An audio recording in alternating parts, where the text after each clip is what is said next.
How to delete Shopee search suggestions. Hello everyone. In this video, I will show you how to delete Shopee search suggestions. First, you need to open chatbot.shopee.ph in your web browser. Here, you need to type, "Can I delete my search history and suggestions?" Then, click on the send button. As you can see, the chatbot gives us a quick answer stating that the option to delete your order history is not available at the moment, according to Shopee rules and regulations.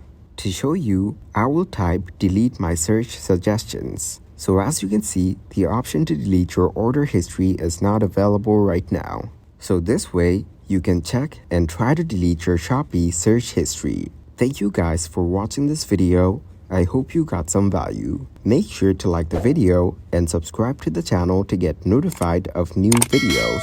See you in the next one.